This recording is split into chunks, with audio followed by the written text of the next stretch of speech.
Okay, and so welcome everyone, and everyone in internet land. I think we have like a few thousand people joining us tonight, so I'm happy to hear that.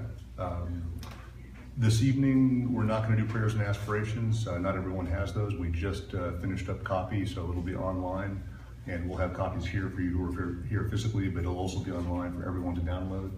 And so we have a whole list of prayers and aspirations to go along with this that will be ready for next week. Okay, and then this is just an introduction. It will be 6 weeks of this, and quality-wise, we'll pick up in about 6 weeks when we have all of our equipment. But right now, everything is on Zoom, and it's being recorded. So if you want to go back and listen, or if you miss a class, you can go back and listen that way. You can take this class for audit, or you can take it for teacher training, or you can just do the teacher training and never be a teacher. No problem. Everything is wide open. We are completely operating on generosity, so there's no charges for anything that we do. If you're wanting to teach these things, the tests are available. They're online, and so they're available every week. And you go back and you take the tests. They're multiple choice. There's a meditation module that goes with each week, and they will be in consecutive order, so the instructions will just be ramping up each week.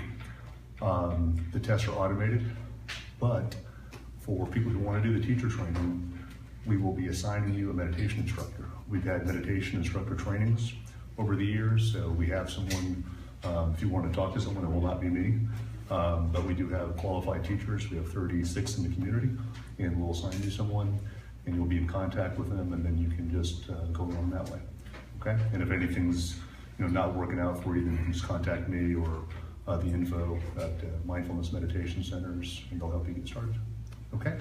So no prayers and aspirations this evening as a consequence. We'll be ready for that next week, and then this week we'll just go ahead and get started, okay? So first, this is an introduction to mindfulness. And what we're doing is laying the groundwork for the next 6 years worth of classes. Each of the courses, there'll be about 25 in total. They are mimicking if you were to enter into a monastery, you'd be mimicking the training that you would receive, and it'll be done in plain English. So you go as far as you want to go. You can stop at any time. You can just continue. If you miss a class, again, it's online. Everything's recorded. You can go back. If you're out of town, you can watch from wherever you are around the world, no problem. And if you're sick, you can't make it, we're making everything so accessible that there's really no reason for you not to continue. So, but if you'd like to, what we're doing is a very traditional thing called, in Tibetan, Lam Rim, and in Sanskrit, Bodhi Marga, and it means a path to enlightenment. So in the monastery, what you do is you literally start right where we're starting this evening, and usually takes about 6 or 7 years. So I don't know how long this will take, probably 6 or 7 years. We've taught this, I think this is our third, Philip, is it our third go around with all of this? Third or fourth. So 7 years, I think I sped it up. But this time we'll take it nice and slow, and you just go as far as you want, okay? But we'll just keep going, and you can stop, start, continue, do whatever you want. If you would like to come on retreats, then all the retreats that we'll be doing, everything again is by donation only from now on.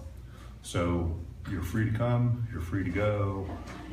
It is a secular program, so we will be emphasizing, of course, Buddhism, but approachable for anyone of any tradition who's interested in a serious education with regard to mindfulness and meditation.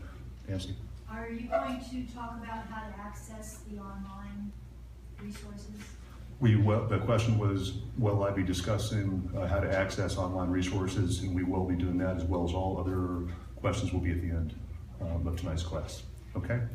But it is all up online, just so you do know already. It was just put on yesterday, so all of the modules that we'll be doing for the next 6, 7 years are already up online. So you can go see all of that. It's literally under online resources, and you can go back and click on anything, and we put a tremendous amount of work into this so far, okay?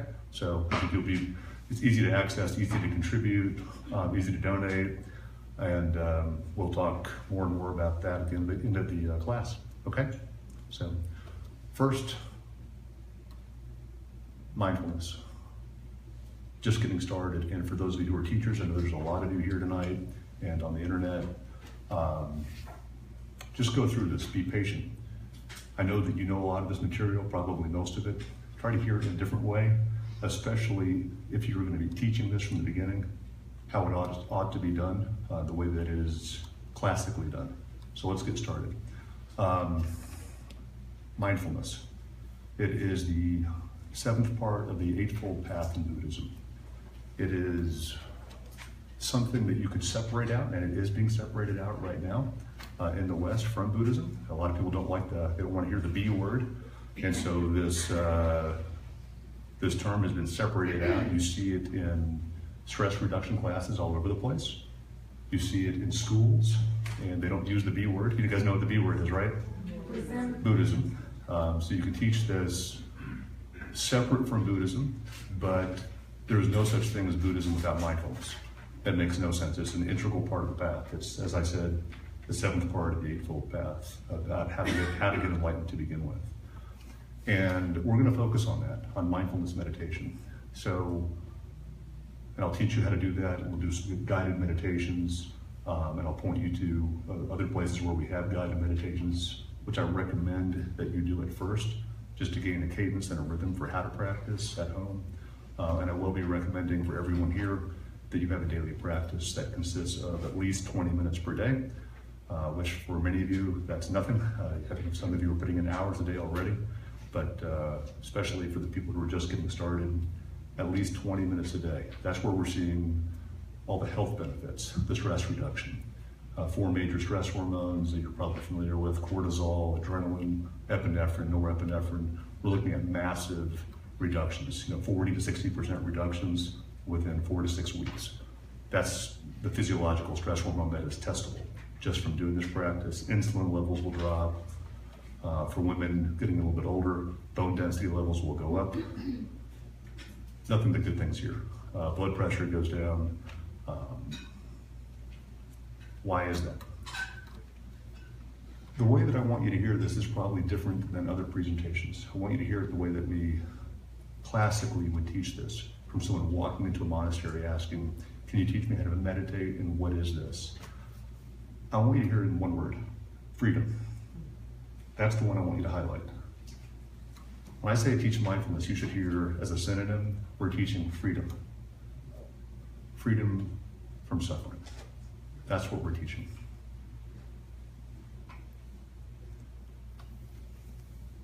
And freedom in a very different way. As Western people, you hear freedom. I hear it like this. I don't know about you, but I hear it in our society as something where you can just do whatever you want, whenever you want, say whatever you want, and that's freedom. And we have a really different sense of that in mindfulness. You can do, of course, which we would consider to be very immature, you can do whatever you want and say whatever you want, act however you want, but it would lead you to more suffering if you did. So what we're talking about is freedom from suffering here. And so while you are free to do whatever you want, say whatever you want within legal bounds a lot of the time, unless you're caught, right? Or unless you're not caught, freedom. The greater freedom is in restraining yourself. The greater freedom is in restraining yourself. While yes, you can do whatever you want, say whatever you want, act in whatever way, what would bring you more freedom from suffering is the question. And then there are 2 ways that you can approach that, and one is looking at things externally and internally. So externally, we mean anything regarding the sense faculties. Anything regarding the sense faculties. Your what you see, what you hear, what you smell, what you taste, how you feel, how you sense. All these external things. Now, if I say that, then think about all the things that you have aversion for and that you crave. And when these things are right in front of you, whether they be sounds, smells, tastes, visual phenomena, etc., you think about it, and like even today, how you were pushed and pulled, we call the leaning mind, how you leaned into when there was desire. It's like this, look. like you're leaning into things that you want. And when there's aversion, what do you think the opposite side is? Everybody, help me out. So it's like this. So if I say leaning mind, think about how your mind is today, how your mind was today when you saw things that were desirable to you. What was your physiological? We're talking about a lot about somatic responses here. It's key, and especially next week. This is more mindfulness of breathing tonight. Next week, more mindfulness of body. So consider it for a second. When you saw things, whether it be food, someone who was desirable to you, money, whatever it may be, what happened to your mind? The question is, how did it feel? And this is what we're describing. And almost like an automatic response system. Not something that you necessarily chose, but like you saw it and it was like, did you know what I'm talking about? Food, exercise, what else, out of curiosity, today? That you were like, you leaned into it. News, okay, what else? Getting paid. Getting paid, okay. So money.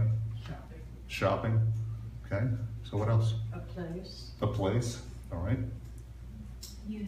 Music, excellent. Temperatures, anyone? So what's the mind do? So if this is a neutral spot and this is desire, this is what we're referring to as leaning into. And the idea that you're leaning into it is that if you could get those things, then what would happen to you?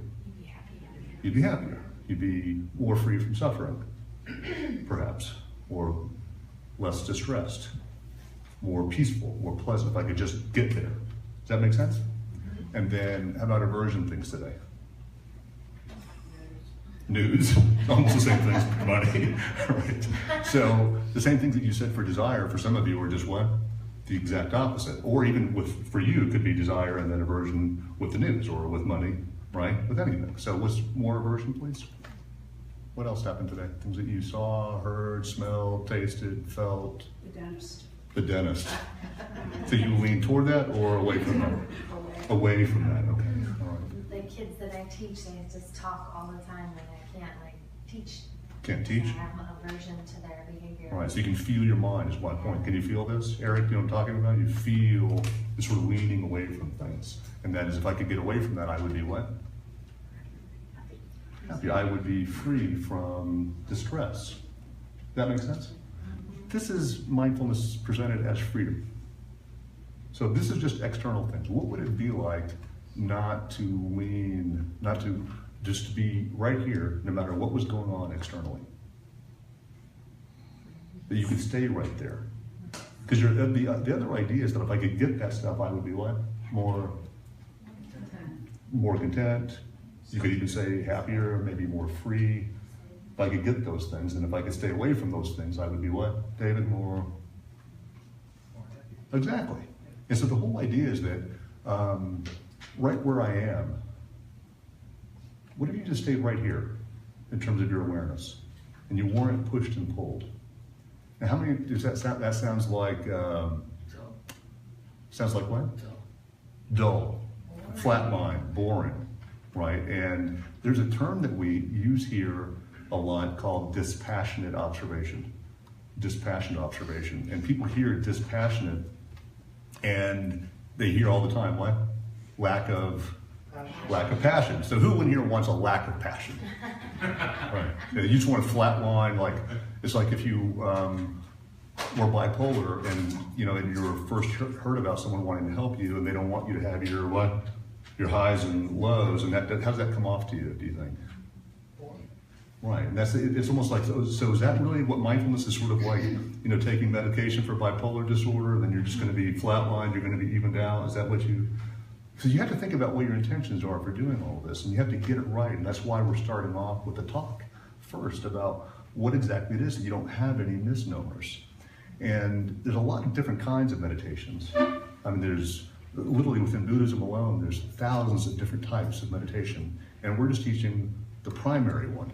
There's other primary ones, but this is the main primary one that we're teaching. And we'll teach other ones too, but for this 6 weeks, we're just going to focus on the primary type, and that's it. So I want to make sure you have some background and understand what it is we're doing. We're practicing being like this. And we don't call it flatline, we call it equanimity. So take that down. Take that down. We call it equanimity. And it's not that you can't go this way. Look, it's not that you can't go this way or you can't go this way. It's just that when you do, it's a choice. It's a response versus a reaction. So a lot of people say, well, how am I supposed to live like this? It's one of the initial questions that we get, like, this sounds so impractical. How's anybody going to possibly live if we just say like this all the time? So, for example, I said, you know, after you haven't eaten for 3 days, I say, do you want to eat food, Eleanor? And what do? As this weird example of mindfulness. You just go like this. All right, do you want to see a movie? You just go like this. You know, Eric, you want to have sex? You know, like this. So people get this idea that we're trying to eat, like, literally neuter you emotionally and neuter you in terms of activity, that you're just going to be sitting around all the time. So when people call you up on Friday night and ask you if you want to do something, you'll be like, no, I'm just watching my breath.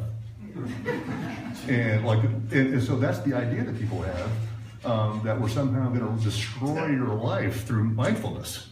And I want you to hear it one more time, that what we're doing is we're getting you out of a reactive mode. So when you hear dispassionate, think non-reactive.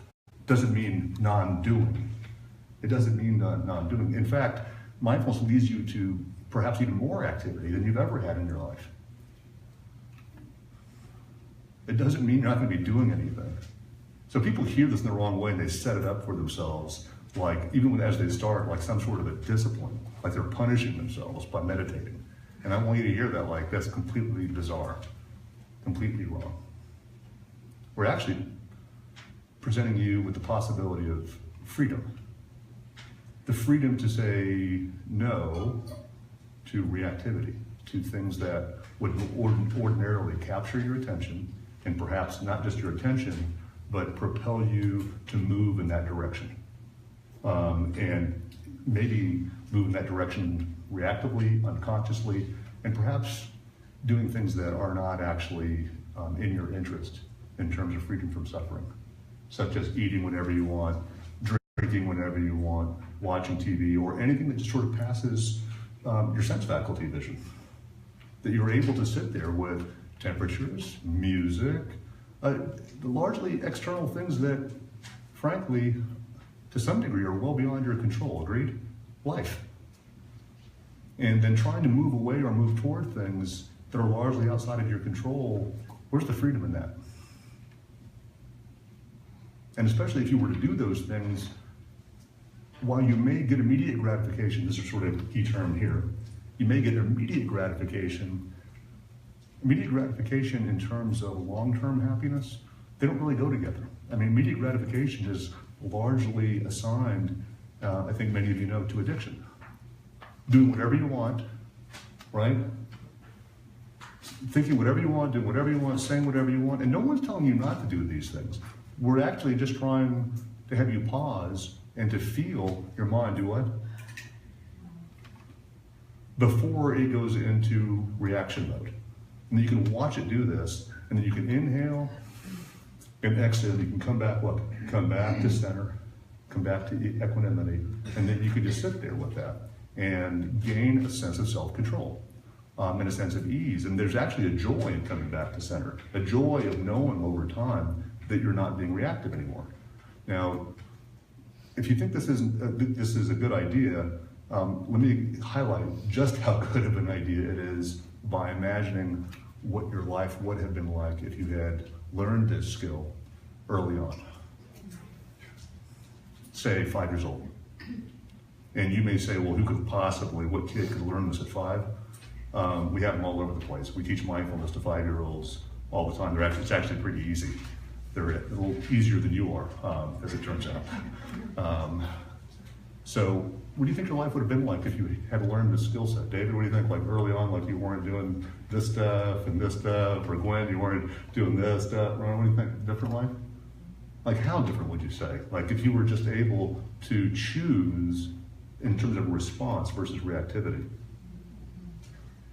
To all of your desires and all of your aversions. Different life or no? Yeah. A little bit. or Vastly different.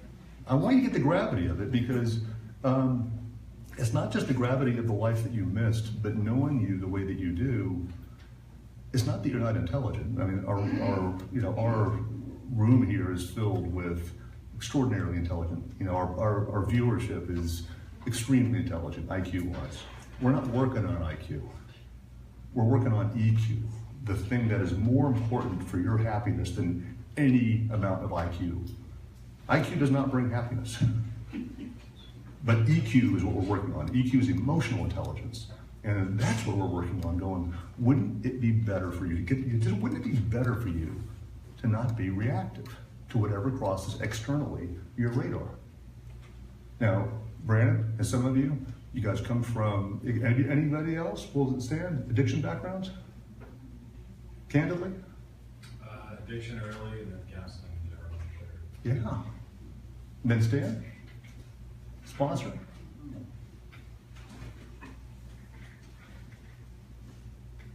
You guys know what we're talking about? Like, we're talking about like you in the throes of something that you had a really hard time, and a lot of meetings perhaps later. And maybe a lot of anguish in terms of family, in terms of work. Steve, you know what we're talking about? Your family's been hurt by this? I think it's pretty clear, like what we're talking, you guys are getting the picture of what we're talking about here, right? A life free of reactivity. Now some people hear that and they go, are you talking about freedom from spontaneity? How many of you are hearing that? That we don't want you to be spontaneous? Because that could sound bad to some of you. Sound negative.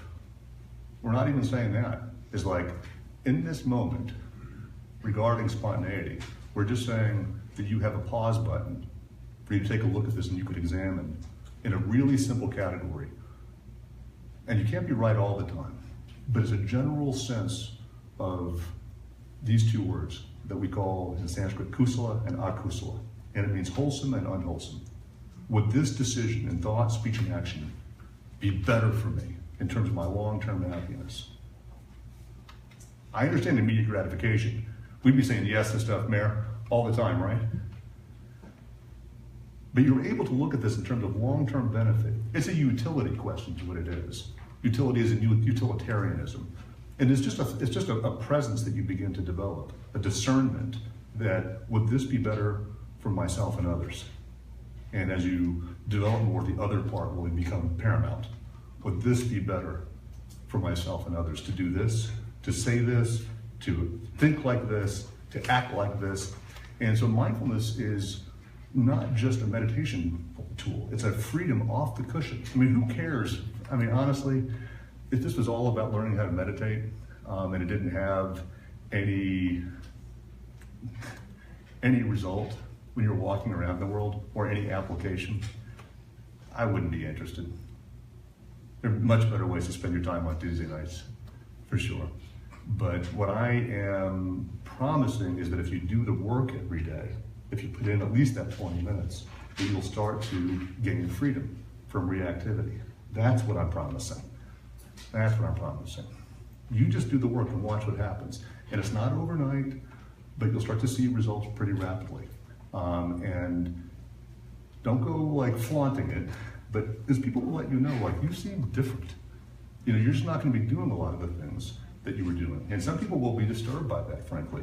People who are used to hanging out with you in a habitual reactive mode, they'll be like, hey, you want to go do stuff? And you'll be like, you'll get used to it pretty quickly. Like, no.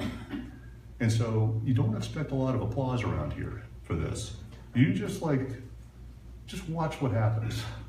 And that's just the external stuff. So what do you think so far? Like, is that something that you would be interested in, being free from reactivity to external things that would normally, that you would be drawn to unconsciously perhaps, but definitely reactively? Is that something you'd be interested in, drawn toward, or moving away from because you think that would, as you know, that would bring you happiness? How many of you be interested in, like, this is what you're hearing as contentment or peace all the time? That's just on an external basis. I haven't got to the internal part yet. But freedom from reactivity to external phenomena. Does that sound like, as a skill set, and then in a community of people who are supporting you, and we're all working on the same stuff, What do you think?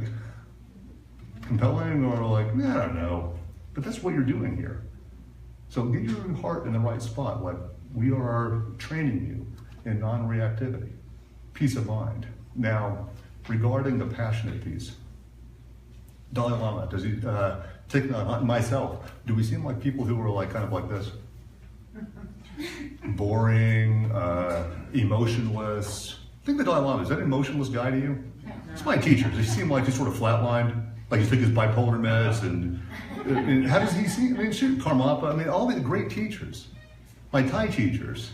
I mean, do any of them seem like they took their meds? There are emotions that they're missing, however. Have you noticed that? It's not that they're emotionless, because they do have some emotions. And that's what I want you to see. What emotions do you see them missing? Anger. See, they're not emotionless. They're having a lot of fun. And they also do, by the way, I know you think they don't have anger, but they do. Dalai Lama does, Thich Nhat Hanh, everyone's very open about it. But what happens is, so I don't want you to get this idea about perfectionism, because perfectionism is a mental health disorder. It really is one of the 15 cognitive disturbances. And so I don't want you thinking like, if you have these things, there's a problem. I have anger, I have all the same issues that I've always had. So you're wondering, like, well, how is this useful?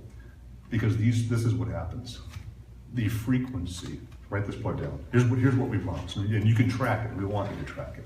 The frequency, meaning the number of times, the episodic events that happens, goes like this.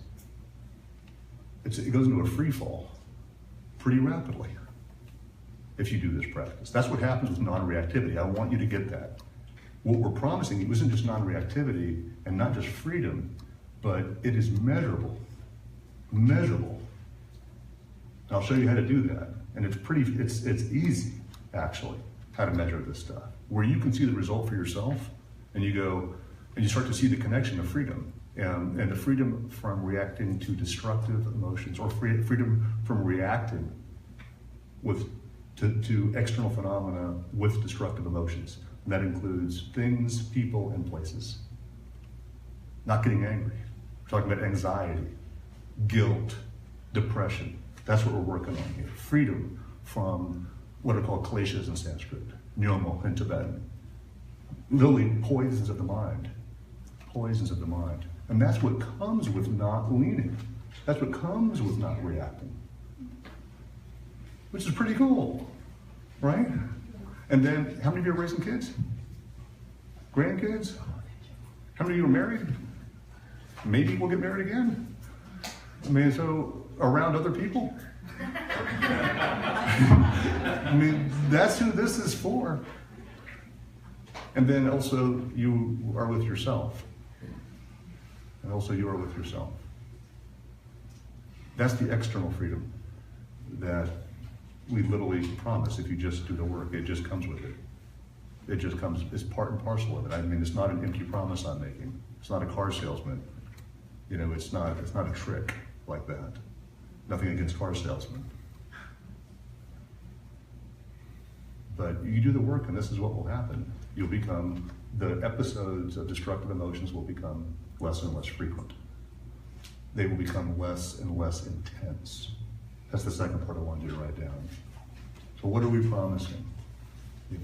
Through the freedom of non-reactivity. Not a passionless life, a very emotive life, but a life that is now taking place with a reduction in the frequency of primary destructive emotions. Anger. And you think about it, the implication for you, a life with much less anger. Maybe not completely gone, but much less anger. And the impact on your health, and the impact on your families and friends, your driving habits, at every level, right? You, as a less angry person, is a good idea. What do you think? And it's a rhetorical question. You, as a more calm, sane person, less reactive to your egotistical demands, that reality should be different than it is, would be a good thing.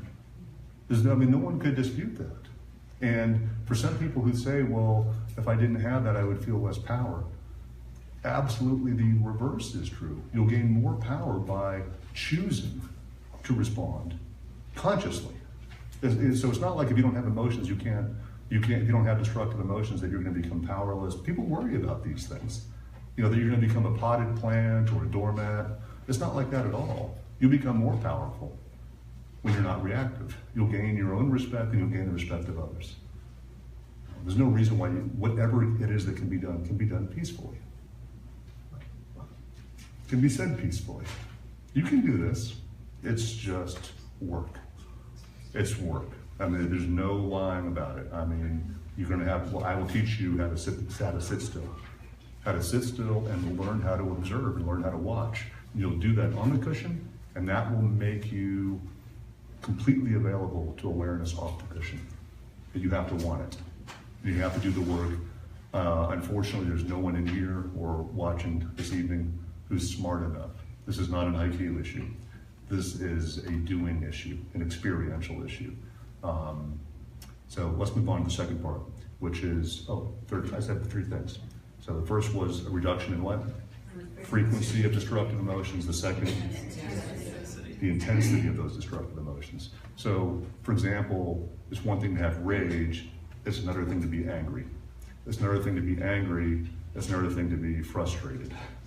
It's one thing to be frustrated, but it's another thing to be what? Irritated. Okay? So that's what we mean by reduction in intensity. And then the other one is the duration. The duration, these bouts of destructive emotions, how long they last. So this is what I'm promising, and then you track it, and I'll show you how to do that. And then you can come back and say, you know, it was a false promise, you're totally wrong, it doesn't work, and I'll be like, really? But, and I'll say really, because I know that if you do it, I already know what happens. And it doesn't just happen to some people, it happens to everyone. That's some kind of confidence on my part, right?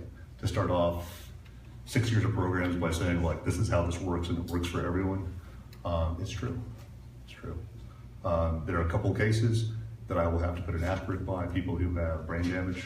I have, unfortunately, clients of mine with CTE who have been in sports, and in those type of situations, the impact of what we do here is unfortunately almost negligible. So I will put an asterisk on that. So clients of mine who are in the NFL, UFC clients that I've had, there's just not much. I don't know what to do. No one knows. That type of brain damage, we are using this part of your brain, your anterior prefrontal cortex in particular. And so you got to respect this thing, this awareness, this mind of yours, like it's precious real estate. And you're putting it in all these external situations. And all we're doing is, in a lot of ways, what we're saying is, it's about self-love and about self-respect and about dignity at first. The dignity to be in any situation and not be reactive to your external environment. How's that? That has a lot to do with loving yourself, and has a lot to do with compassion for yourself. And I want you to hear this, like these aren't, you want to get mixed messages. You as a less angry person also means you as a kinder person. You in a world that often appears to be in turmoil, and you're not part of that world. You're part of the other world that's trying to push the world in a different way. And so you're connecting to, in this community, and not just this community, but there are communities like this all over the place. And not just in this religion or tradition, but elsewhere too, and it's everywhere. And you're going to be part of a solution to a world that appears often like it's, well, often in turmoil. And so you're part of that by not being reactive. And I want you to get the heart of that too, because otherwise it's a dry meditation practice. And we want it to be a wet meditation practice, meaning compassion-filled and heartfelt. And like you understand that what you're doing individually matters not just for you, but the impact it has upon in your work environment, in your family, with your loved ones, your friends, people you have difficulty with, and beyond, everyone you touch. And it's like a spider, what we call an Indra's net of connectivity, where you as a kinder person, it matters. And so I'm already bringing in that's non-reactivity as a matter of compassion, as a matter of self-love, as a matter of understanding interconnectedness. We need you. We need you to be a better person. than someone who's just reactive and thinking that just when you react any old way you want, that's somehow freedom. How does that sound right now? That old idea, you know, that you can do whatever you want, say whatever you want, and just go off. And is that freedom really? What kind of freedom is that? And the world doesn't need any more of that. We have, I think you know, there's enough people. I'm not going to mention any names. There's enough people spouting off of the mouth, and online and on Twitter every day. It's enough, right? We don't need you erupting like that. Fair? That's what we mean, non-reactive, and not just non-reactive dispassionately, but dispassionately when it comes to destructive emotions, but increasing the love quotient. Increasing the contentment and the peace quotient and the compassion quotient and the internal joy quotient. That's what we're up to. So far, Eddie, from flatlining you. What do you think? Sounds good. Right. Now, how many medications do you think we have outside to sell you? Essential oils to rub on you, vitamins, kale, because that's all part of the package. What do you think? None of that. And I'm not saying anything that's good or bad about any of these things.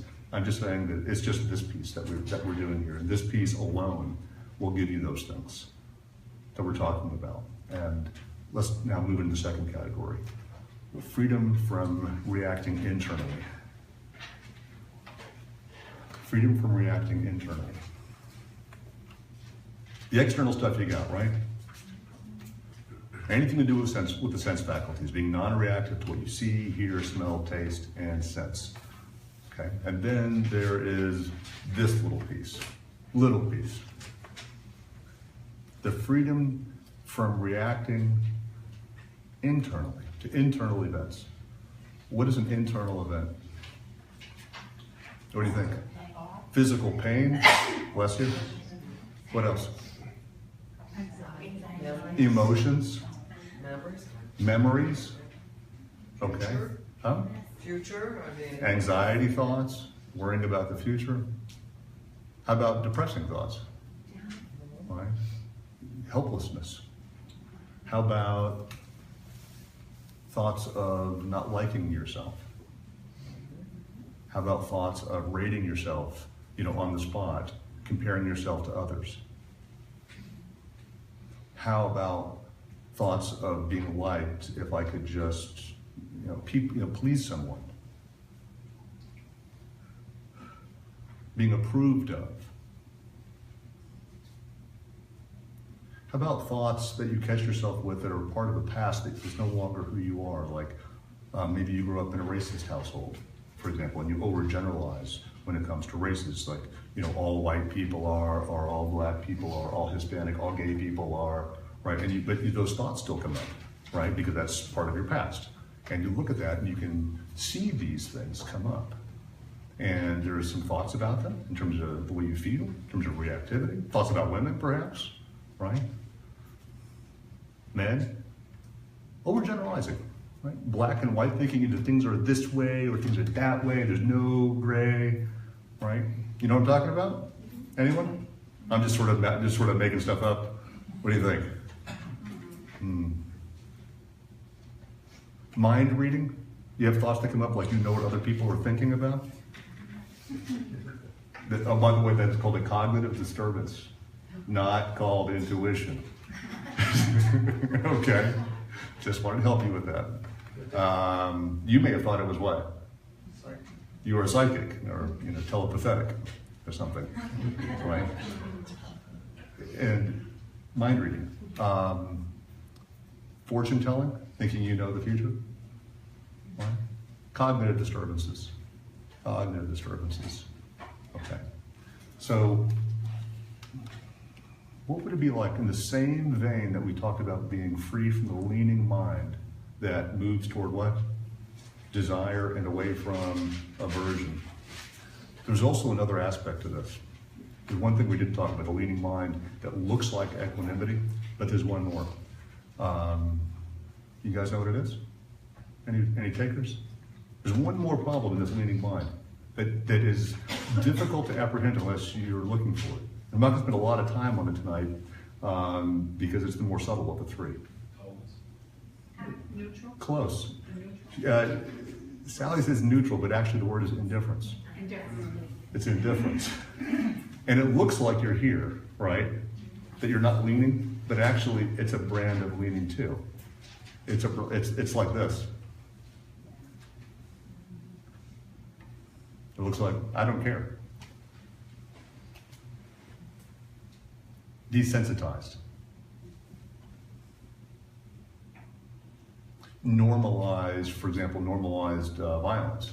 For example, like you can hear about another shooting and another shooting and another shooting, and you're finally just like, you're not even like, not disturbed, not like you're forward obviously, but not like you're even reverse, you're just like this. Kind of numbed out. You know what I mean? It's like how many of these, before it's just like, okay. And so that's not awareness. Believe it or not, that's not equanimity. So now we have three issues. Externally, what?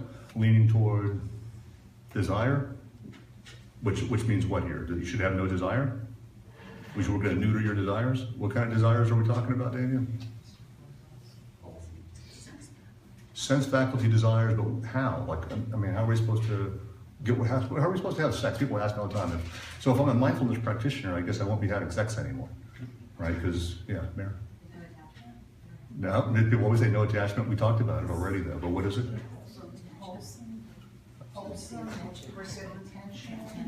Wholesome, people say, but how about it's not reactive? How about it's responsive? Like you choose to. Like it's not just something that's right in front of your face and you just immediately what? Right. How about that? How many of that sounds like a terrible idea? Damien? Bad idea? Just everything that walks by, just any kind of object of desire in terms of food or sex, you just go like this. Because you're what? Huh? You're free. And you're free and you're a man. Okay. That's what we're looking at watching. And justification for all this. Awareness is just like watching it. It not only does it lean, but also watches what? Here's the internal part. It watches the rationalizations and the justifications too. Here's the internal part. And the internal part and the external part generally go together.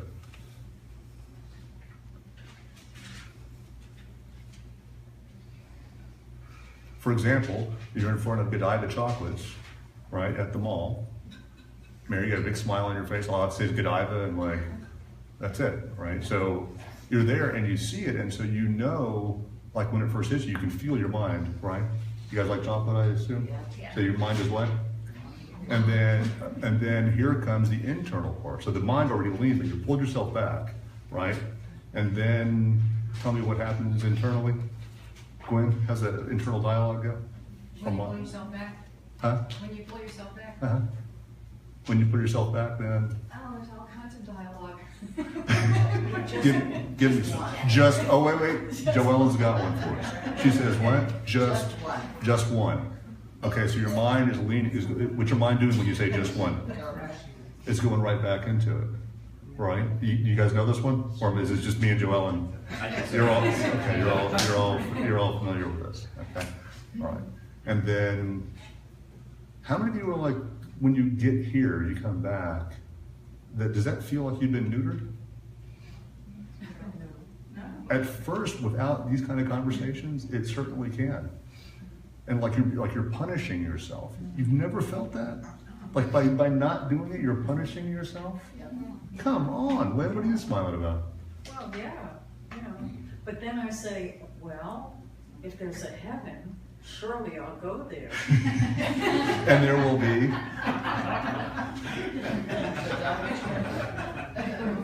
And you'll be greeted with probably a heart-shaped box of 32. Yeah. Okay. I think it's 78. Okay. All right. But you got the idea that it's like, this is all about freedom, isn't it? And so what would it be like when those thoughts come up? In the same way that if I said externally, you could walk by the Godiva shop, you could walk by the chocolate shop, and let's say the salesperson outside, really handsome or really attractive salesperson is outside and giving out samples now. How are we doing? And what they Italian? Where are they Spanish? Where are they from?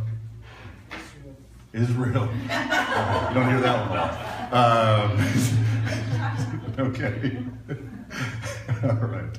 But whatever. I mean, so you got a visual on this, everybody? Eric, you got a visual? Okay. And obviously you're just married, so you're imagining Linda. Are we talking about the chocolates or the salespeople? There we go. Good answer. Good answer. Happily married man. But you have an idea that your mind is doing this thing, and then you pull back, but then there are the thoughts, and then there's the sensations that go along with it. Tell me about the sensation part, right here in front of the Godiva shop, or whatever your thing is. If you're into camping, let it be, camping equipment, whatever your thing is. All right, you're in front of that place, and you got two objects of desire now. You have like the physical human being part, and you've got the thing that you want. Does it become harder for you? It's almost like it's compounded leaning. It seems like. Does it seem like that, Richard? Sure. Okay. All right. So you can feel that. Now tell me about the sensations, because this is the internal part for a second. What goes on internally in this situation? This is mindfulness. We're talking about freedom right now. This is how I want you to hear mindfulness from now on. Not, what are these people framing it like dispassionate observation, non-judgmental attention? They're not talking, they're skirting around the issue. The issue is what? It's freedom. It's freedom from suffering. That's what we're talking about. I mean, it's so unsexy, the way that people talk about mindfulness. Dispassionate observation, non-judgmental attention. I mean, who wants that? Like, I've never seen anybody get excited about that, right? I mean, it's like, we're promising you, like, freedom. Like, and I'm like, where you go, like, yeah, to mindfulness. As dispassionate, yeah. Meaning dispassionate what? I want it. And that kind of want, not all desires are created equally. Because you could be up here hearing me say desire is bad. And I'm actually saying the opposite. I'm saying that there's two kinds of desires. And one is the one you want. The desire to be free from suffering is in fact a desire that I really hope that you are like really adamant about. Like, I want that. Which is really different than the desire for the chocolate lady. One is a sense faculty reaction. One is a response to awareness. One is a response to wholesomeness, to your long-term happiness. And so people ask, are we against all desire? And we're like, no. No, actually desire is an essential element on the path. The Sanskrit name for it is, for the bad part, the desire that the unconscious reactivity, that's called Tana. Tana, T-A-N-H-A. And then this is called Chanda. Chanda, C-H-A-N-D-A, where you're just like, where you recognize there are actually wholesome desires. And they're really different than unwholesome desires.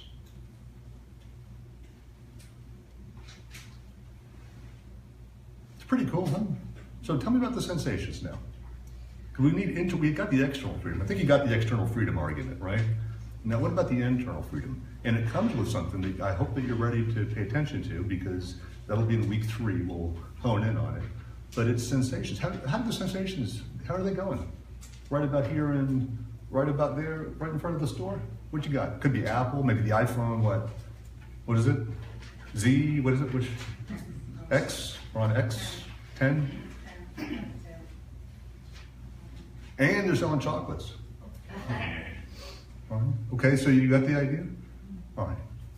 So tell me about the sensations, just the sensations, not the emotions. What goes on in the body? Elevated heart rate. Elevated heart rate? What else? Shoulders. Tightness in the shoulders? Huh? Rapid breath. Rapid breath? This doesn't sound like desire. This also sounds a lot like anger too, doesn't it? They actually have a lot in common if you pay attention. Keep going. Sinking in. Sinking in? Okay. Salivating? Clenched jaw? Mindfulness. And all of these things that have habitually, these type of sensations that have habitually led you in, do you get this? Into these unconscious reactive situations that you have learned that when you feel this way, now you may not have realized it, but over the years, repeatedly, in fact, daily, if you're not aware of this, then the sensations typically go along with the desire And there actually is two separate things. One is the external desire, but the internal sensations, you may think that these internal sensations have something to do with what? The object out there. And one of the things you're going to learn is that's not true. That these are just sensations. And what they actually have something to do with is the leaning mind, with the mind of desire, and have nothing to do, believe it or not, with the object of desire. You'll see. It's coming. That'll be week 3. I'm giving the general rundown of where we're going. That you're learning how to be free, and you can just feel sensations without reacting to them. Feel sensations without buying into them. You believe that? Now that's on the desire side. What about on the aversion side? Could this be useful? Let's say I'm teaching in MD Anderson. Let's say I'm teaching at Kaiser. Right? Who am I teaching to? Chronic pain, cancer. Could this be useful? Learning how not to be reactive to sensations. What about when you feel sensations? Are they just sensations, or do you have stories about them? Do you think? Let's go back to your Israeli friend for a second. Sensations? Can you feel sensations, like, or do you immediately put a story on top of them? Like, this could be useful for you, you know. Like what happens if there's just a sensation and you don't give it a name? Like, well, like what? Pain, for example. And then you don't overlay that word with some other ideas, like what? Horrible pain. Horrible pain. Can't stand it. Which one? Cancer, or Brandon? Can't stand it. I can't stand it. You can, could you build a whole story, like a saga around a sensation? Yep. Have you? Yep. What if I said that I promise that if you do this, that we give you internal freedom, that you are able to recognize sensations as sensations without, and when the stories come, that you see your mind doing this, and you're able to just watch. No more stories. And like, a sensation is just a sensation. And you'd be surprised if you don't add a story to it. It does something, which you'll see soon. And it does something really important. Take a stab. Pun intended. What is it? It often dissipates, but it always changes. But it always changes every single time. But if you add a story onto it, it doesn't seem like it does. Okay? Now, that's just, what about emotions that come up? Now, everyone in this room knows what I'm talking about because you've all accomplished this at some point in your life. I think, I hope. That you had emotions come up, let's say in a situation like at work, or maybe you were around a family member, and emotions came up and you kept your cool. You knew you were feeling it. Anger, for example. You knew you were feeling it, and you said to yourself, and you're not repressing anything, but you're not doing the American thing, which often is, you know what, whatever you feel, you should what? Let it out. You're like, that's not mindfulness. There's no emotional intelligence in this. Here, we're not saying that you repress anything, but we do go you one better, which is, what would it be like to be free when there's an emotional state, just like we talked about, that you could really observe this, just watch it come up, and that you didn't do this. That you just watched. What is that watching like? What does that feel like when you're able to do that, when you've done that in the past? And everyone has done it at least once in their life, and it's memorable when you did it, because you almost like walked out there going, good job. Like you talk to yourself like, that was smart. You guys know what I'm talking about? Okay. Now, the question is, do you think you could do that much more often? And then finally, do you think you could do that, say, most of the time? And like, what would life have been like if you had learned that skill? That when emotions came up, that it's not that you didn't react, but you chose to. You chose to either respond or not to respond. What if you learned that skill set? Would life have, if you had learned that, would life have been different? Knowing that, if you learn that skill set, however many remaining years you have, which I hope are many, life could be very, very different for you if you learn this. So that sensation, this is the internal freedom now. So sensation free from reacting to sensations unconsciously and building stories up around them. And freedom from what? Reacting to emotions. And which doesn't mean that you don't feel them. But you are also free to entertain them or free not to. Could be good, such as depression. Can you imagine? Hopelessness comes up and you're able to observe that aspect of depression. You're able to observe it without being that. So some people say, I am depressed. This is the difference. I am depressed, or I have depression, versus there is depression as a state of awareness, that you're aware that that is there. That's different. That's very different. You're wondering, how is that different? When you are aware of that thing and actually able to notice it, and you separate from it, and there's many other emotions available to you, and it becomes a choice. There are things that you can that literally, mindfulness is going to help you to have greater autonomy from emotional states. That's what we promise here. Greater autonomy from the reactivity of emotional states. More choice. Because when you're in depression and you say you own it or you have it, it seems like what happens to your choices? Lorna, what would you say? It's disappeared. Seem like they're just gone, like you have no choice, like this, you must be like this. And it doesn't help if people label you a certain way, or you've labeled yourself, or you've accepted a label about these things. So we're going to teach you how to kind of back off of that stuff. Okay, now, believe it or not, that was not the big one. Freedom from reactivity to sensations, freedom from and greater autonomy with regard to emotions, but then there's the big one. Take a stab. What's the internal state that I'm going to show you how to teach you how to be free from? What is that? Thoughts. The big one. And you go, is that really the big one? I'm like, well, only because you have about 20 to 60,000 of them per day on average. Most of which you didn't even intend on having.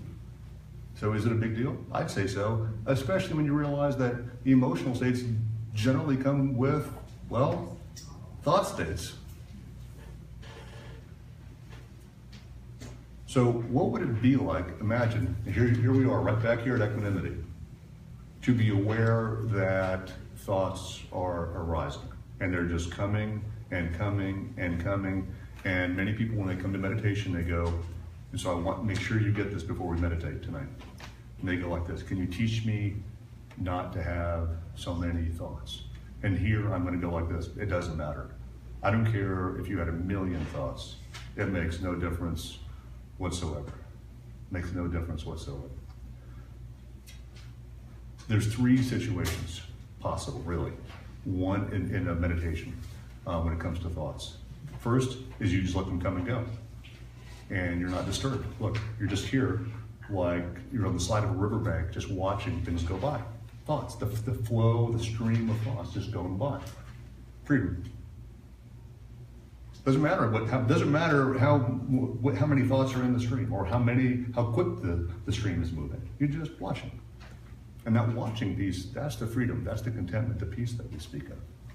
That particular ability. Freedom, again. Now, of course, does it involve dispassionate and non-judgmental attention? Sure. Sure it does. But it really is about freedom. It's not really, the dispassionate observation is secondary. It's about freedom.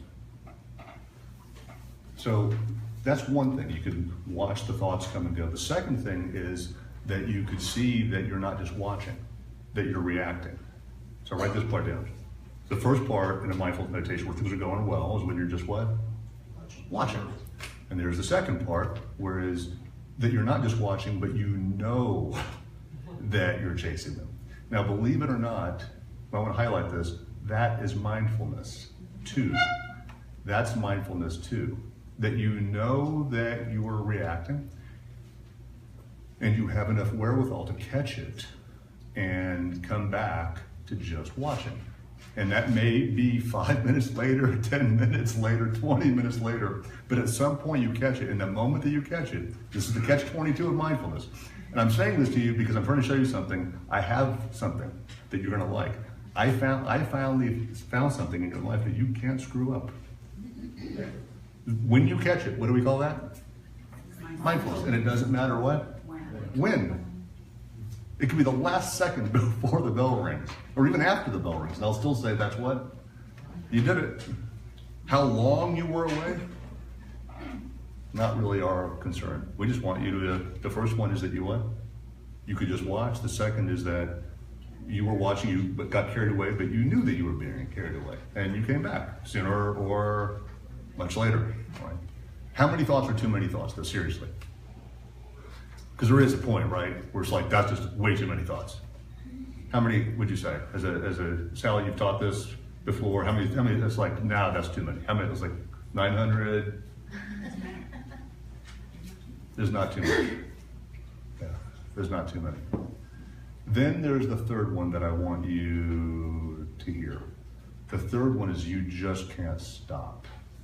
The thoughts are coming and you react and you come back and they come back and you react and it's just like, and you feel like you're a mental mess, okay? That's the part where I want to hone in on for a second and, you know, because you're going to need this week, maybe even in this session that we're about to do. You're going to need this. It's the part where you just feel like you're completely out of control. You guys know what I'm talking about?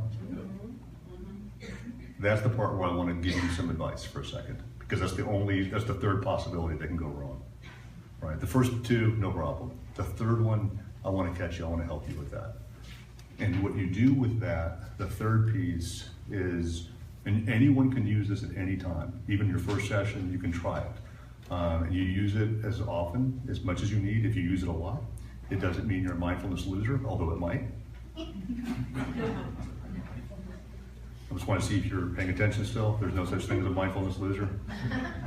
Okay, that was something you would notice, and you would say, I noticed that, and then you come back to watching. Okay, we have a thing called mental noting. And so when this starts to happen, if you're going to be thinking, then we have some thoughts that we would like to share with you.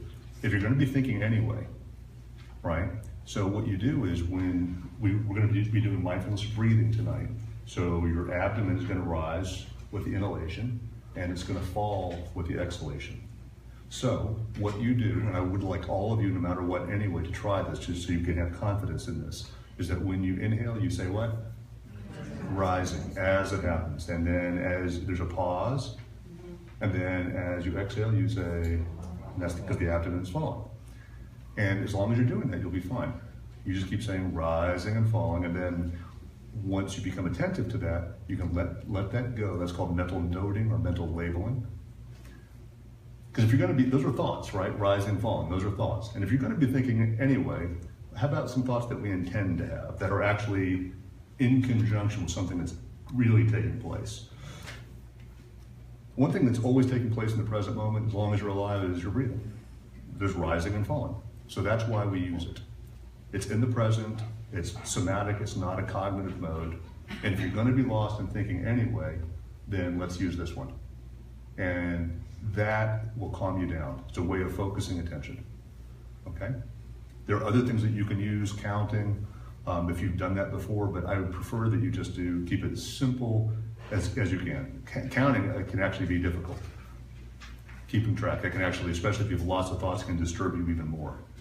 Because you'll go to like maybe 1 or 2 or 3 and then lose count, and then you're like, I can't even get to what? Right.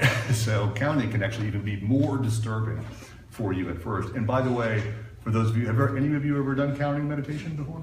Yeah. That's not mindfulness. This is an awareness practice. That's a concentration practice. Okay, there are two different, that's what I was saying, there are thousands of different kinds of practices. That's a focused attention or a concentration practice. This is an awareness practice that we're working on. It's the primary meditation in Buddhism. Concentration is also important, but it comes after this one. And often used in conjunction as you go deeper and deeper. It's hard to separate the two. But right now, let's separate them. So if you should be in that situation where it's just a barrage, you know, you guys know this? It's just thought, and you catch it, and then it's just thought, and you just can't stop. What do? Mental noting, with the inhalation you say rising, and with the exhalation, and you just keep it simple. Now some people go, what if I get lost in that? I mean, come on, we have our catastrophizers, so we have to address you. Okay, we know who you are, everyone. Everyone falls into this at some point. For that, put your hand on your belly, please. You can even put both hands on your belly. In case one hand's not enough, you can go full scale, full scale extreme. And so when the abdomen rises, you say rising. When it falls, falling. But now you've got like everything involved. You're engaging yourself mentally, tactilely. I mean, it's full swing. Okay? So you can try these things. If you get sleepy, open your eyes. If you get sleepy, that's the first thing. And then you'll have many different practice questions that come up this week, but that's going to be the primary one that people ask about. So when that happens, just open your eyes. You can open them, we call it to a hooded gaze, about a third of the way. Okay? Now, we're going to move into meditation. So let's before we do, I want you to take a 2-minute fidget break, silent fidget break, move around, stretch, get your body right, yoga, twist, whatever. If your feet are asleep already, please don't stand up. That's the only way you can hurt yourself in meditation. Okay? So 2-minute fidget break, please. Make sure your phones are off, please. We do have a $500 charge per ring. It's expensive. We do take Bitcoins. 1 Bitcoin will be fine.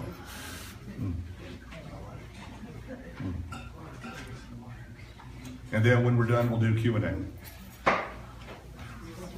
Q&A, question and answer. Okay.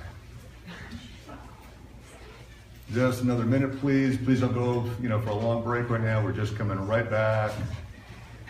Just a little fidget break. And also, just as a reminder, this is the introduction piece. We are going to be going further and further and further, so please master to the best of your abilities each section. And then we'll go further and further and further. And you're like, how far can we go? We want to go as well. Actually, every technique is leading toward one thing, the end of the path. That's where we're headed. So enlightenment, at least realization, that's the goal. People say this is a path without a goal. That is nonsense. The goal is definitely, it's a real goal. It just isn't out there. It happens, this goal happens this way. Through being free from internal and external desires and aversions and indifferences. So so when you hear it's a path without a goal, that's what they mean. Sometimes, if you've ever heard that expression. We do have a goal. It's just not any kind of goal that you may have ever heard of before. It's a goal that happens through not reacting, through being aware.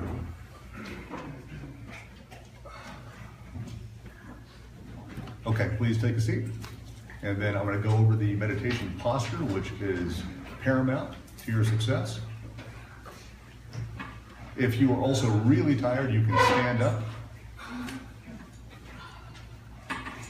Whatever you do, let's start here and introduce yourselves later. If you guys don't mind, Daniel, just we'll come back to you, Daniel. We'll go right into the instructions.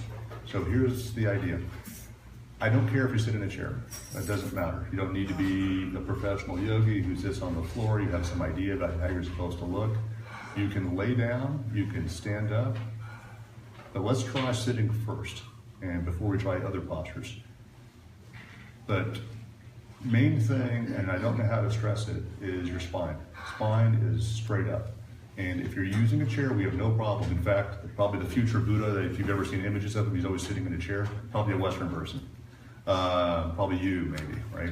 So sit up, please. And if you don't need to use the back of the chair, unless it's a medical emergency, I would suggest moving to the front of the chair. You don't want to be leaning back, and here's why. We don't want any restricted breathing.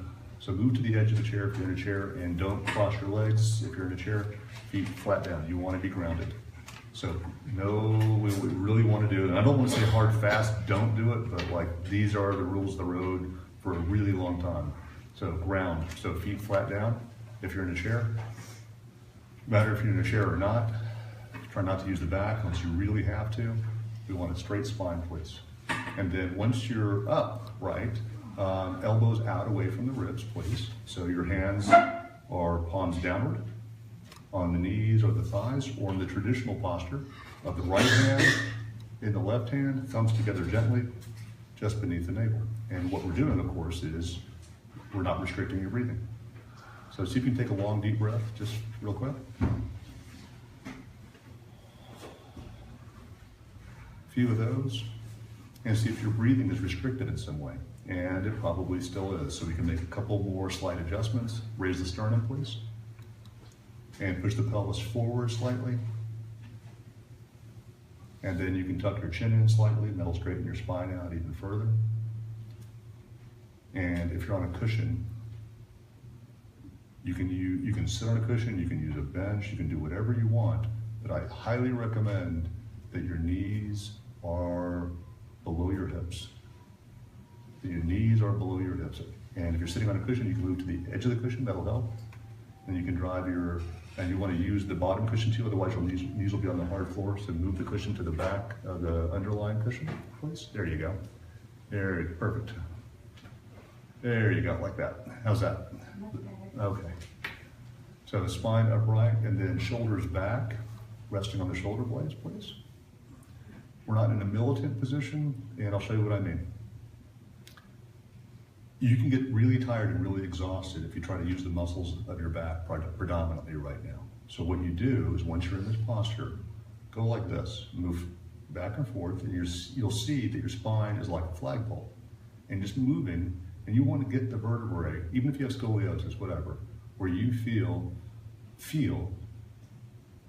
as though you're balanced. Some of you have shoulders higher than another, I'm not worried about that. Just go back and forth so you feel like the weight of your body is being balanced on your spine. It's critical. And then go forwards too, not just sideways. Find a flagpole thing where your spine is supporting your weight without using predominantly your back muscles, which is going to be exhausting and hurt if you do that. So can you feel that? And you can play around with it this week at home too. Does everyone has that? Okay. Gently close the eyes, unless you're tired, and keep them open about a third of the way. And let's begin by taking a few slow, long, deep, luxuriating breaths. And I'm going to give you some very high instructions that are very simple right from the beginning, which is I'd like you to make the intention to remain still, to not get the itch, to not scratch, to not move, that we say still like a mountain, just for a few minutes. You got this, you can do this. Still like a mountain and at ease with whatever comes in, externally or internally. At ease like a sleeping baby with regard to external events and internal events. Now, when I say like a sleeping baby, you might be hearing go to sleep, but I'm not. Here's the third instruction, alert. Like your mind is like a dimmer switch. Go ahead and turn it all the way up. Illuminate the mind, please. Illuminate your awareness. So again, repeat internally, please. Internally. Still like a mountain. At ease like a sleeping baby. And alert like a sentry. So repeat that internally on your own. Still like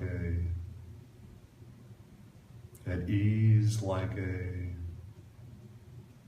and alert like a sentry. Excellent. And now we'll do a guided meditation. So sit either in your cushion or your chair, in that stable and alert posture that we spoke of, and you hopefully feel somewhat relaxed. There's a balance that you need to find throughout the meditation between being relaxed and being alert. And the balance is an important issue. The eyes are gently closed, not hardened in the sockets. And please remember that the most basic thing that we're doing is simply noticing, knowing what is taking place in the present moment. It's really simple. So that before you have any ideas about getting concentrated or being peaceful or making something happen before any of that. Just notice.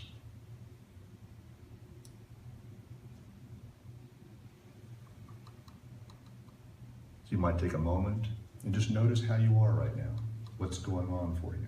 Just notice without any reactivity, just as we talked about. What is in your own immediate experience? Obviously my voice is there. That's part of it. But what is your lived experience, just as it is without any judgment, right here, right now?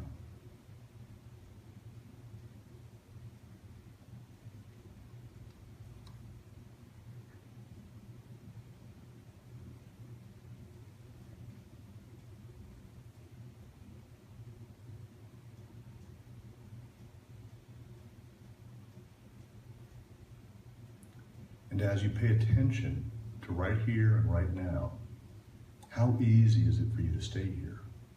Stay right here, just paying attention. Feel the leaning mind that we talked about.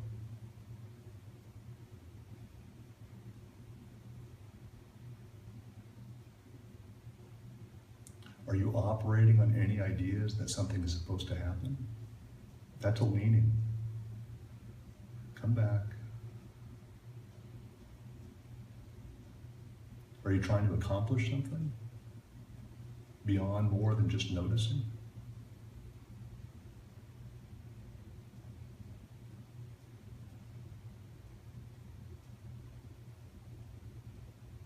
So in order for us to settle in and get connected to the present moment, it's often helpful at the beginning of a session to take a few long, slow, deep, perhaps even luxuriating breaths all the way in place.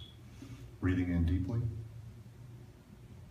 And then as you exhale, relax in the body. Just letting go of whatever tension you can easily let go of.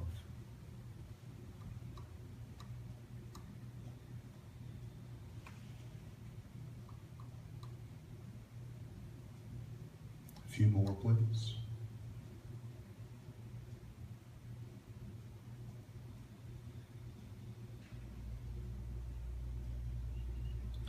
All right, now don't control the breath from here on out. Just let your breath return to its natural rhythm. Don't control. And for this mindfulness meditation, we're not making any effort at all to breathe in any special way. So if you've learned yogic breathing techniques or any other kind of special breathing technique, we don't breathe here as any technique whatsoever. We just let ourselves breathe in whatever way comes up. Also at the beginning, it can be helpful to briefly scan through your body to see if there are any places where you can relax some of the muscles in your body, not by moving, but by breathing into any place that you feel stiff or tense, overly so. Perhaps you can soften that area just by paying attention to it and wishing it to be softer, and breathing and exhaling while you soften. It might be possible for you to soften your forehead, unfurrow the brow, let the temples relax, let the eyes be more soft. It might be more possible to soften your jaw. Some people find it helpful to have their mouth open slightly, and their tongue resting naturally on the upper palate, just behind their teeth. And a number of people, of course, carry tension in their shoulders. And even if it's not possible to relax the shoulders, maybe there can be some softening around the tension. Your relationship to the tension, you can soften that.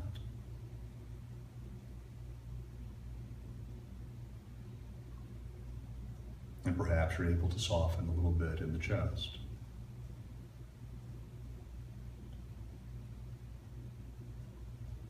And also it could be helpful to relax your belly, your stomach, you keep it soft. You can allow your belly just to hang forward and down just a little bit.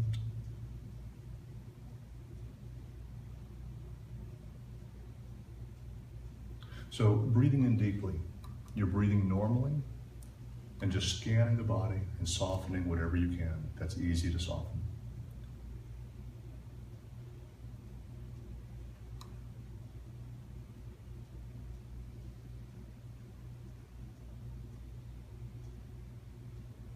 And then next, see if you can get a global awareness of your body. Don't try too hard. Just a broad awareness. When I say global, a broad awareness of your entire body. Like you can let your attention just wander or roam around your body. From the inside, just feeling it, sensing it.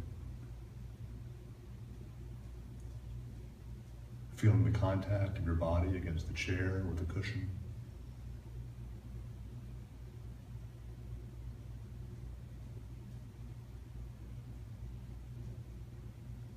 And then within your body, as part of your bodily experience, just feel how your body is experiencing breathing.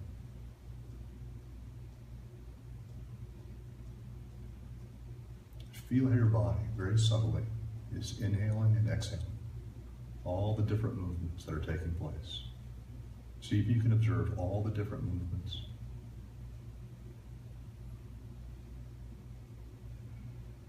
Out of your head and into the felt sense.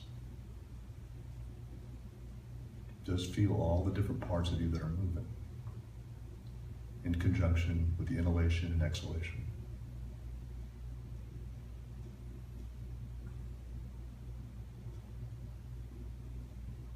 If you pay close enough attention, you'll see your whole body is moving. You see your whole body is breathing in, and the whole body is breathing out. Meaning you can feel so many different parts of the body move when you inhale and exhale. The back of the rib cage, the front, the diaphragm, the solar plexus, the upper chest, the throat, the neck, the shoulders.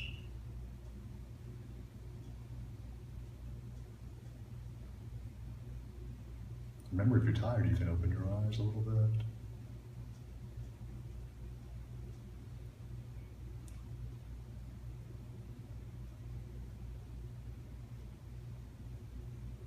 So how does your body feel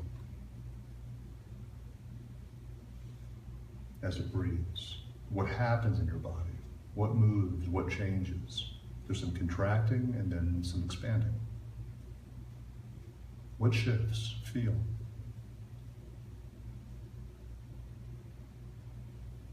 We're just paying attention to the somatic feeling, just the way your body feels. In a state of awareness, non-reactive.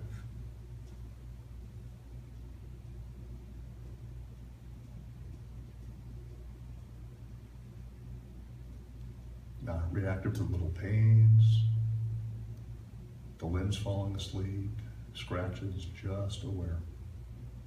And to feel the leaning.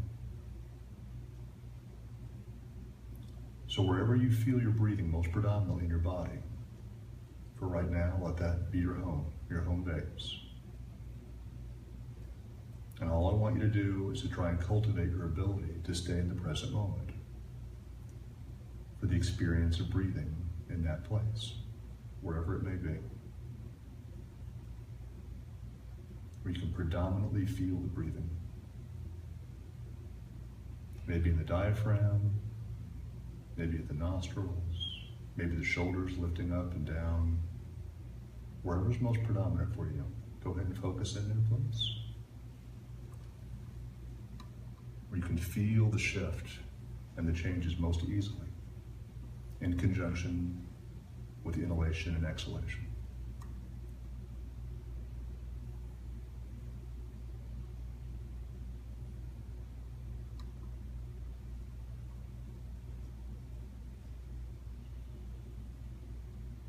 Remember to stay alert, not too relaxed.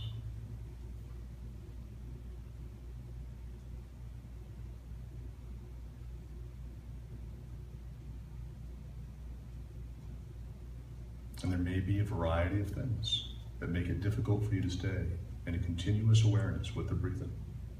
And you can be relaxed about that. That's okay. No judgment, please.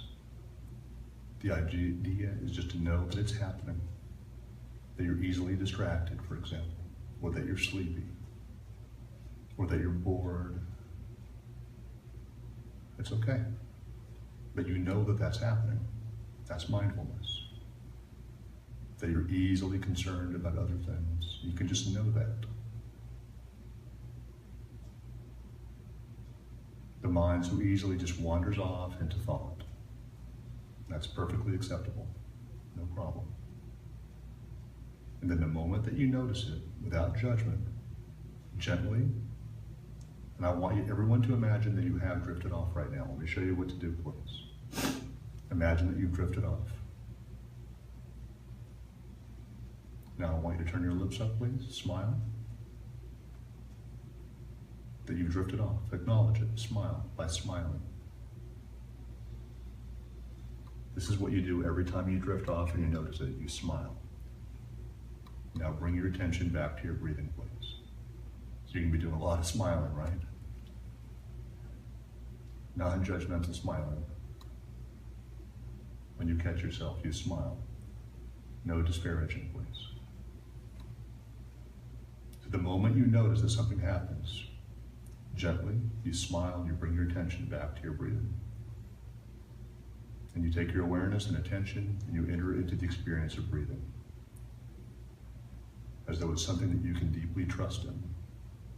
That it's a good place to be, right here in equanimity. Not leaning, that you begin to like it and enjoy it. The contentment and the ease, the peacefulness that comes with it.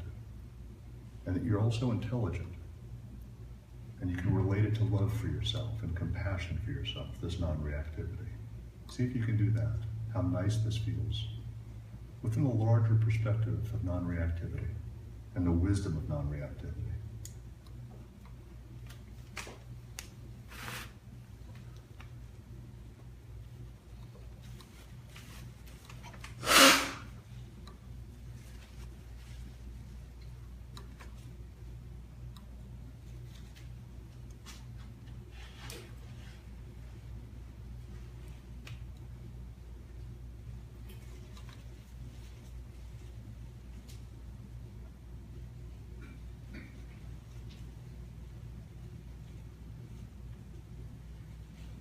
Then you connect to the breath again, and you stay with it with some sense of determination, just to hang in there with the breathing.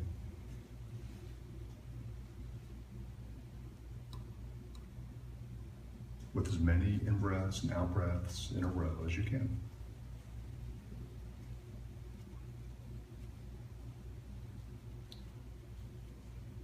And let's go ahead and practice, please. That it's just a complete eruption. Let's go ahead and imagine, even if it's not happening. Let's go ahead and practice for the third part. That it's just thought, thought, thought, and you can't stop. Let's go ahead and practice. Remember, what do you do?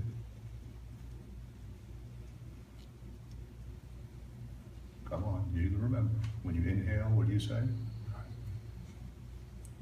And when you exhale, and where do you put your hands? Let's just practice that, even though it may not be happening. But let's practice it, because the time will come when you'll need this. And I want you to remember what to do. Rising, falling. You got this. And mindfulness does, in fact, mean, classically, to remember the instructions.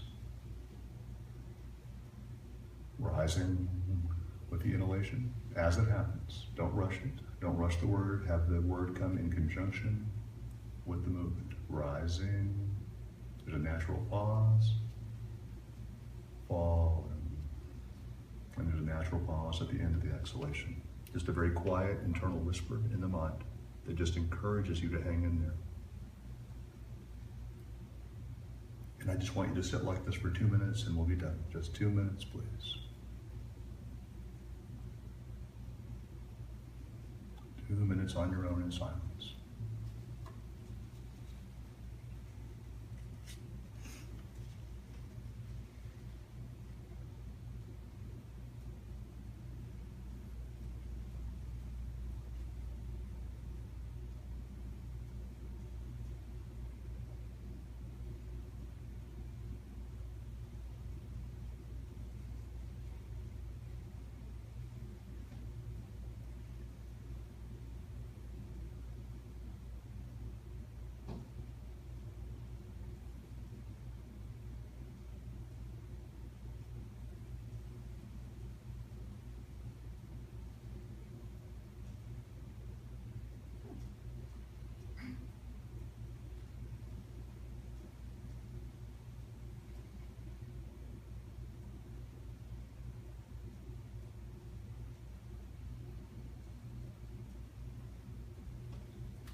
we'll end with a little aspiration. Please bring your hands together and namaste.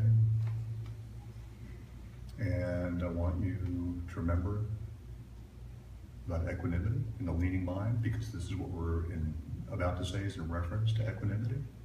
You say it with me out loud, because this is in reference to that balance, that peacefulness, that non-reactive state. May I be happy. May I be well. May I be safe. May I be peaceful and at ease. May I be happy. May I be well. May I be safe. May I be peaceful and at ease. May I be happy. May I be well. May I be safe. May I be peaceful and at ease. And please face the neighbor. Please face someone. If you're at home and you're by yourself, you can face a picture, or you can even imagine someone. And may you be happy. May you be well. May you be safe. May you be peaceful. May you be free from reactivity. Free of the leading mind. May you be at ease. May we be happy. May we be well. May we be safe. May we be peaceful and at ease. May every living being be happy. May every living being be well. May every living being be safe. Free from fear. Peaceful and at ease.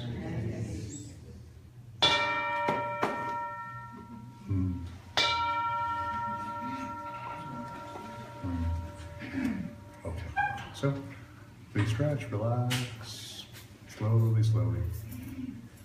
And I think we've gone over a little bit, so if you need to leave, you can turn off now.